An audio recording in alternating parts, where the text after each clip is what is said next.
예수님이 승천하신 뒤에 천사들과 나눈 대화가 나옵니다.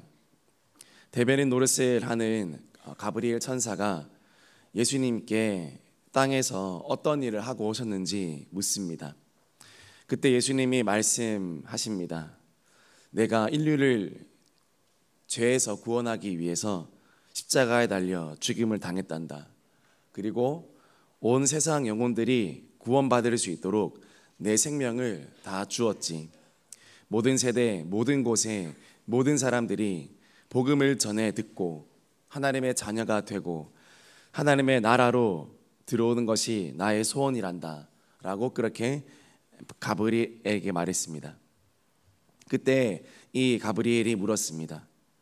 그렇다면 예수님, 이 일을 이루기 위해서 어떤 계획을 가지고 있으십니까? 그때 예수님이 말씀하셨습니다. 내가 제자들에게 내가 한 말을 다 남겨두었지. 그들이 다른 사람들에게 내 말을 전할 것이다 라고 예수님이 대답하셨습니다. 그때 깜짝 놀란 이 가브리엘이 다시 말합니다. 그게 전부인가요, 예수님? 예수님의 원대한 비전을 이루기 위해서 방법이 그거밖에 없습니까? 그때 예수님 말씀합니다. 그래, 그게 전부다. 가브리엘 말합니다. 너무 허술한 전략 아닙니까? 그들이 실패라도 하면 어쩔 셈입니까? 그때 예수님이 단호하게 말씀하셨다고 합니다. 다른 계획은 전혀 없다. 나는 그들을 믿는다. 이 대화의 내용은 전설적이지만 그 내용만큼은 매우 성경적입니다. 매우 그 내용만큼은 예수님의 마음을 잘 전달한 것입니다. 예수님은 온 세상을 복음화하는 일을 예수님을 믿고 따르는 소수의 제자들에게 맡겨두신 것입니다. 기술이 사회를 바꾸어 놓고 있습니다. 그리고 프로그램은 더욱 복잡하게 되었습니다. 세상의 모든 학문은 날로 발전해 가고 있습니다. 그러나 하나님의 방법과 하나님의 계획은 바뀌지 않는다는 사실을 우리는 알아야 됩니다.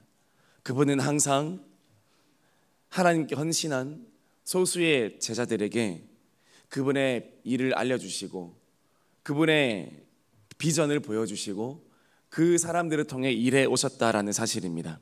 하나님께서는 항상 그분의 자녀들을 불러주셔서 그분의 백성으로 삼으시고 우리로 하여금 땅끝까지 이르러 그분의 증인이 되기를 원하신다라는 사실입니다. 그것이 우리의 사명입니다. 그런데 우리로 하여금 이렇게 사명자가 되는 것을 가로막고 방해하는 것이 있습니다. 그것은 바로 나의 상처입니다. 상처 입었어요 라는 이 말 한마디에 내 모든 사명은 다 무너지게 된다라는 것입니다. 오늘날도 이 상처라는 이름의 횡포에 얼마나 많은 사람들이 무너지고 있고 또 많은 사명자들이 무릎 꿇고 있고 또 얼마나 많은 소명자들이 뒤로 돌아서고 있는 줄 모릅니다. 여러분 어떻습니까? 여러분은 상처를 이겨내고 사명자의 길로 나아가고 있습니까?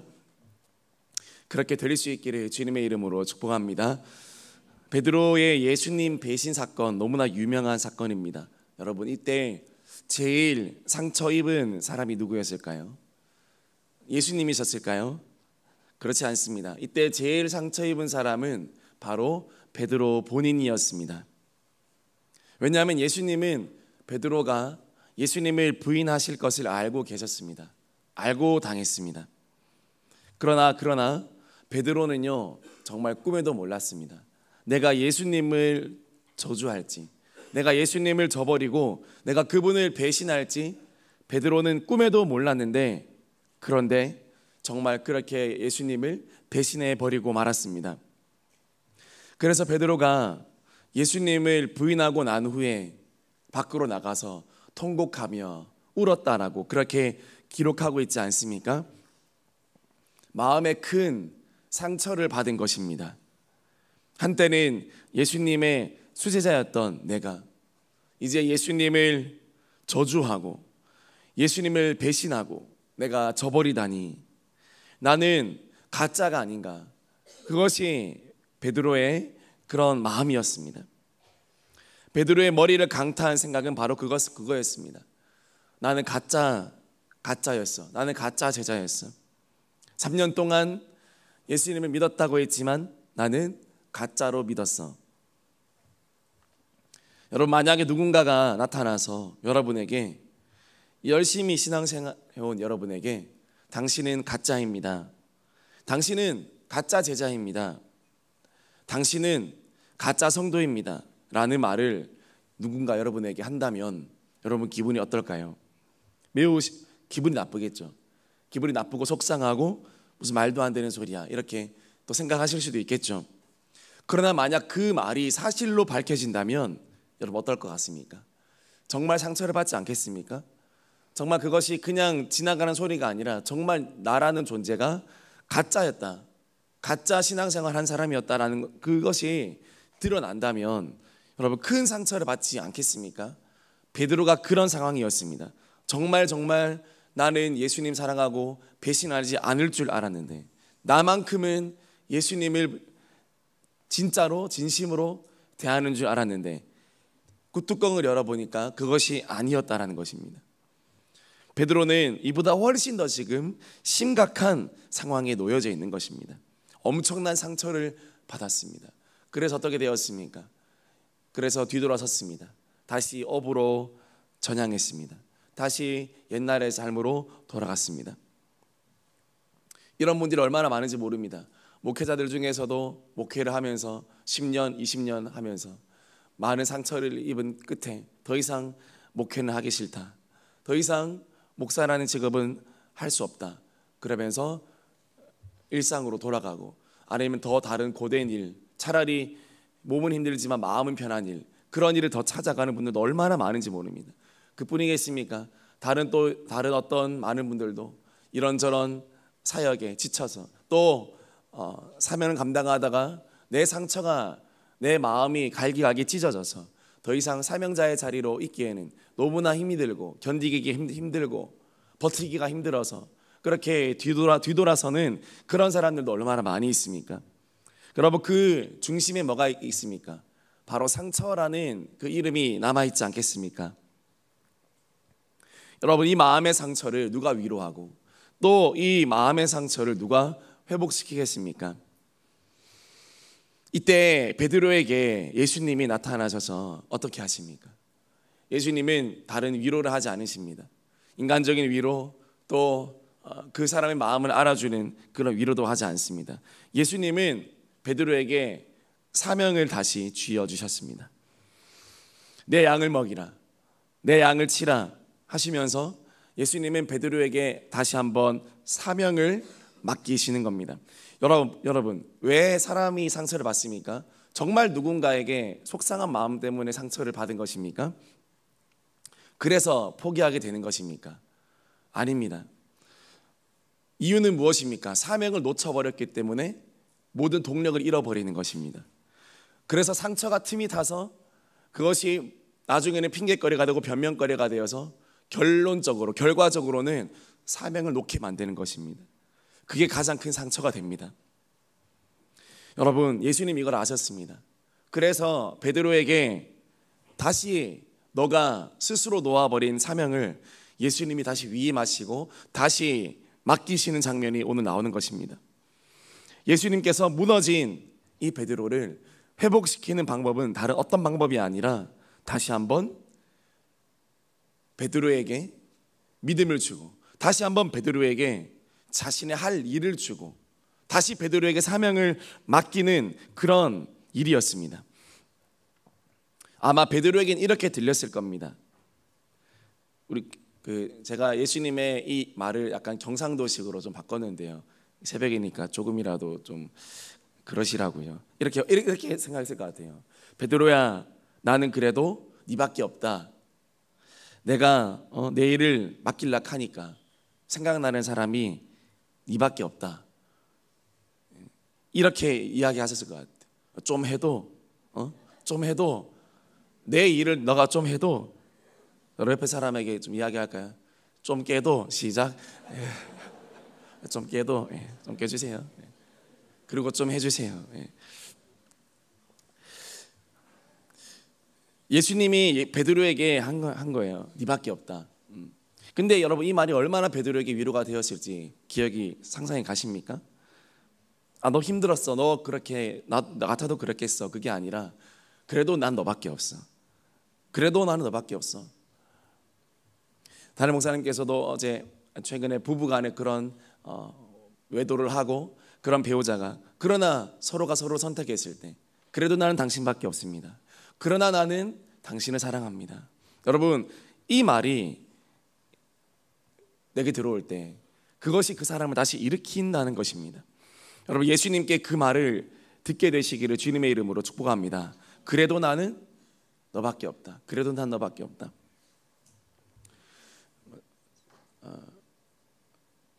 새별이가 그 선생님께 편지를 썼어요. 자기를 이렇게 케어해 주신 선생님께 편지를 썼는데 마지막에 이렇게 썼더라고요. 선생님이 이제 해가 바뀌니까 새로운 담임으로 가기 전에 편지를 쓰는데 선생님이 제 담임이 아니라도 선생님 사랑해요. 이렇게 편지 쓰는 것을 보았습니다. 그 편지가 저는 옆에서 읽었지만 감동이 되었습니다. 끝까지 내가 이 선생님을 사랑하는 그 마음이 얼마나 이 선생님에게 전달이 되었을까. 참 마음이 좋으시겠다. 우리 담임이 아니더라도 선생님이 바뀌어도 나는 선생님을 제일 사랑하고 선생님을 제일 원합니다. 여러분 우리에게 위로는 무엇입니까? 다른 내게 어떤 책임이 주어지고 또 내가 그럴 만한 사람이라서 하는 것이 아니라 항상 나를 믿어주고 또 나에게 항상 사명자라고 이야기해주고 항상 소명자라고 너는 예수의 제자라고 그렇게 이야기해줄 때 우리는 여러분 힘이 나고 또 다시 한번 사명자의 자리로 나아갈 수 있게 된다는 것입니다. 베드로가 이 말을 들었을 때 이것이 바로 베드로의 회복의 순간이었습니다. 여러분 사명이 회복될 때 상처는 자연스럽게 회복된다는 사실을 믿으시기를 바랍니다. 다른 그 어떤 것에서 위로를 찾을 수가 없습니다. 상처는 사명으로 회복됩니다. 상처는 오직 사명으로만 다시 회복되는 것입니다. 다른 것으로는 회복될 수 없습니다. 그래서 이 본문에서 예수님께서 베드로에게 적어도 두 가지 사실을 보여주지 않습니까? 베드로가 뻐부시를 할 때 예수님이 두 가지를 은연중에 말씀하시는데 첫째, 나는 여전히 하나님이다라는 사실을 보여주십니다. 어떻게 해요? 다시 물고기를 가득 잡히게 만드십니다.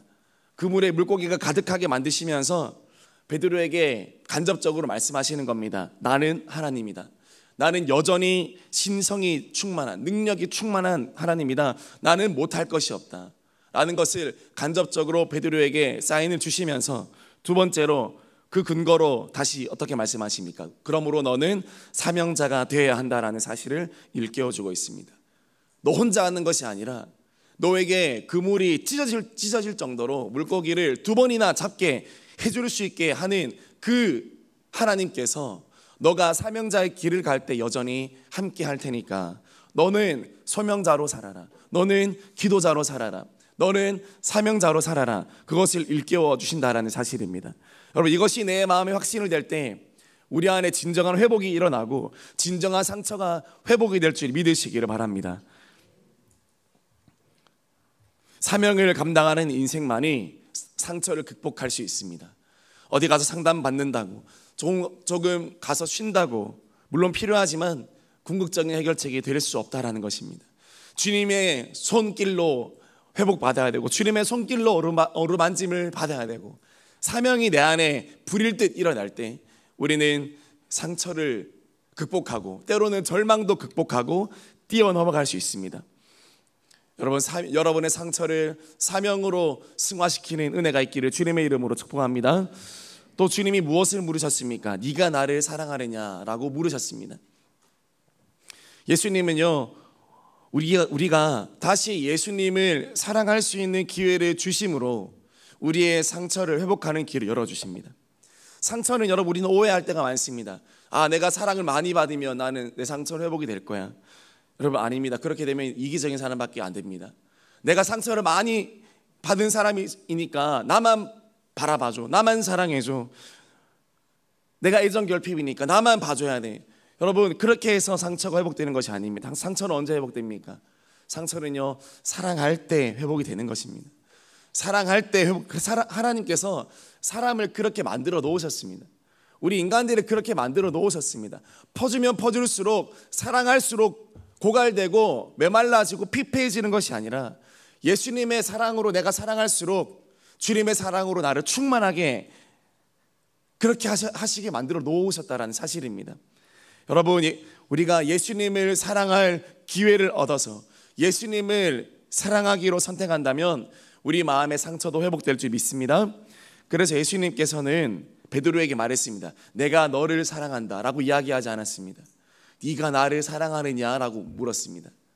내가 인간적인 생각에는 어떤 생각이에요? 베드로의 상처를 회복시켜 주려면 야, 내가 너를 사랑해 이렇게 말해야 되지 않겠습니까? 그런데 예수님은 베드로에게 그렇게 묻지 않으시고 너 나 여전히 사랑하니? 너 나 여전히 사랑하니? 그렇게 물으셨습니다. 왜요?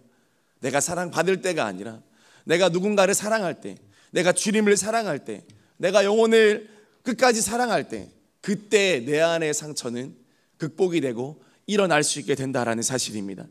상처에 집중할수록 상처를 회복할 수 없습니다. 그러나 예수님께 집중하고 또 사명에 집중할수록 여러분, 상처를 회복할 수 있습니다. 전쟁터에 나간 군인이요, 팔이 떨어져 나가도 모릅니다. 다리가 떨어져 나가도 모릅니다. 왜요?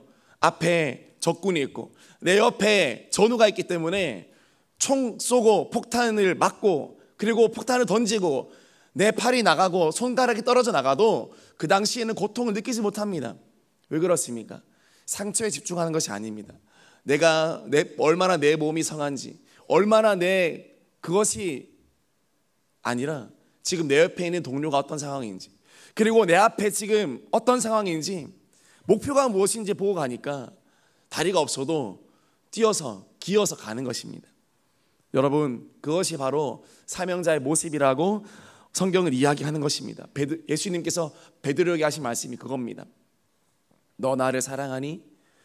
너 다시 사명을 감당할 수 있겠니? 그것만이 너를 구원하고 너를 그 자리에서 탈출시키고 너를 건져낼 수 있는 방법이 그거밖에 없어.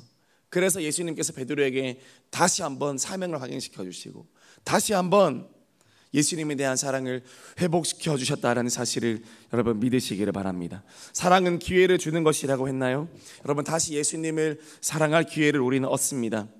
하나님이 저와 여러분을 얼마나 사랑하면 여러분 이렇게 기도할 기회를 주십니까? 이렇게 예배할 기회를 주시고 또 영혼과 교회를 사랑할 수 있는 기회를 날마다 주십니까? 넘치지 않습니까? 흘러 넘치지 않습니까? 여러분, 나에게 집중하지 말고 정말 더 하나님께 집중하고 또 영혼에게 집중하여서 여러분의 상처와 한계들을 너끈히 극복할 수 있게 되기를 주님의 이름으로 축복합니다.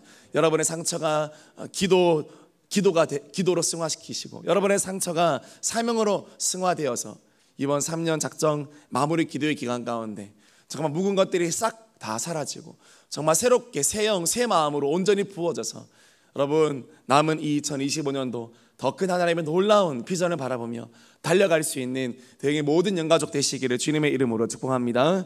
기도하겠습니다. 오늘